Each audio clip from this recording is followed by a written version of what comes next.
ტელეკომპანია იმედი და პოსტივი დასანქცირებულია. ოცნების პროპაგანდისტულ არხებს სანქციები დიდმა ბრიტანეთმა დაუწესა. ეს კომპანიები მოხვდნენ ბრიტანეთის მთავრობის საგარეო საქმეთა სამინისტროს მიერ გავრცელებულ სიაში, რომელიც მოიცავს რუსეთის წინააღმდეგ დასანქცირებულ კომპანიებსა თუ ცალკეულ პირებს.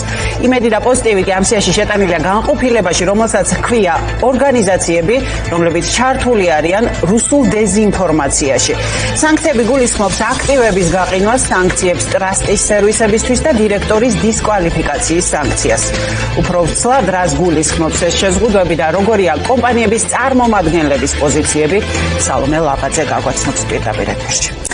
დავიწყოთ იმით, რომ დიდმა ბრიტანეთმა სანქციები ჯამურად 300 ფიზიკურ თუ იურიდიულ პირს დაუწესა, თუმცა მხოლოდ ტელეკომპანია იმედი და ტელეკომპანია პოსტივი მოხვდნენ იმ გრაფაში, რომელიც რუსულ დეზინფორმაციაში ჩართულ სუბიექტებს აღნიშნავს. კიდევ უფრო ფართო განმარტების მიხედვით კი, რომელსაც ასევე ავრცელებს ბრიტანეთის მთავრობა, ვიგებთ, რომ შეიძლება ითქვას ორივე ამ კომპანიას მოეკითხა მათი მინიმუმ 4 წლიანი დეზინფორმაციული მუშაობის გამო, ანუ კონკრეტულად იმ ნარატივების გავრცელების გამო, რომლებსაც ისინი საკუთარ მაყურებელს 2022 წლის 24 თებერვლიდან აწვდიან, ანუ იმ დღიდან, რაც რუსეთი უკრაინაში შეიჭრა და ფართო მასშტაბიანი ომი წამოიწყო მის წინააღმდეგ. დიდი ბრიტანეთის მთავრობა მიიჩნევს, რომ ამ გზავნილების გავრცელებით ტელეკომპანია იმედით და ტელეკომპანია პოსტივიც ხელს უწყობენ სწორედ დესტაბილიზაციას უკრაინაში და ეხმარებიან იმას, რომ შეიალახოს უკრაინის ტერიტორიული მთლიანობა, მისი სუვერენიტეტი და დამოუკიდებლობა. თუმცა ეს არ არის ყველაფერი და ამავე განმარტების მიხედვით ვიგებთ იმასაც, რომ ორივე ეს კომპანია ბრიტანულ სანქციებამდე მიიყვანა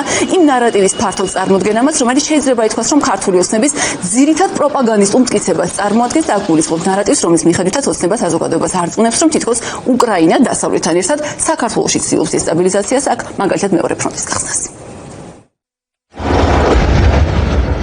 ის ავრცელებს განზრახ შეცდომაში შემყვან ინფორმაციას რუსეთის მიერ უკრაინაში სრულმასშტაბიანი შეჭრის შესახებ, ძირითადად საქართველოში მყოფ აუდიტორიაში.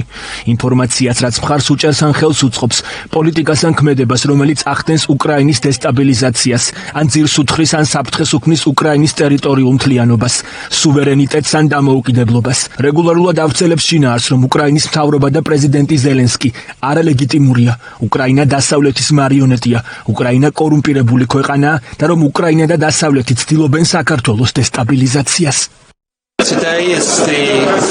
დღეს არის უკრაინაში რუსეთის სრულმასშტაბიანი შეჭრის მეოთხე წლისთავი. ბრიტანეთის მთავრობამ წარმოადგინა სანქციების ახალი პაკეტი 300-ზე მეტი ფიზიკური და იურიდიული პირის მიმართ.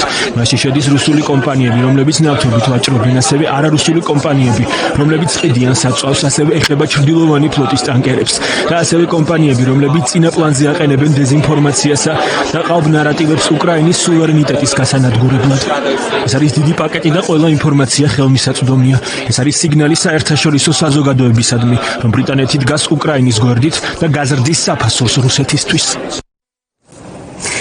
ახლა მოისმინეთ ელშის განცხადებას, ჩვენ მოვისმინეთ ასევე გერმანიის ელშის განცხადებას, რომლისთვისაც ასევე არ აღმოჩნდა მოულოდნელი, შეიძლება ითქვას, ის სანქციები, რომლებიც დიდმა ბრიტანეთმა დაუწესა, როგორც ტელეკომპანია პოსტივის, ასევე ტელეკომპანია იმედს, რადგან ელშების პოზიციითაც ვიგებთ, რომ წლების განმავლობაში ორივე ეს კომპანია დაკავებული იყო არა მხოლოდ ნიუსის გავრცელებით, ახალი ამბების გავრცელებით, არამედ მათ ძირითად საქმიანობას წარმოადგენდა სწორედ პროპაგანდისტული გზავნილების გავრცელება, რომლებიც მჭიდროდაა დაკავშირებული ან მინიმუმ ძალიან გავს მაინც კრემლის რიტორიკას. რაც შეეხება თავად ამ კომპანიის წარმომადგენელ პირებს, ჩვენ ამ დროისთვის მოვახერხეთ დაკავშირება შალვა რამიშვილთან, რომელიც ტელეკომპანია პოსტივის თანამფლობელია და ახლა მაყურებელს შეუძლია, რომ მოისმინოს სწორედ შალვა რამიშვილის შეფასება ბრიტანულ სანქციებზე. ევროპის დაიცია ერთდროს ზევამოსილი იმპერია წვევის მძაღებელი პოსტივი დასანქცია. სასაცილოა საპირავი რო არ იყოს. სასაცილოდ გქონდა საქმე, ასე ფიქრობთ? რა თქმა უნდა და მეც ეხლა ამით მუშაობის გაგრძელებას როგორ აპირებთ? თქვენთან კომპანიებსაც აეკრძალებათ სავარაუდო თანამშრომლობა. ეს ფიქრებშია. თქვენ როგორ მუშაობთ?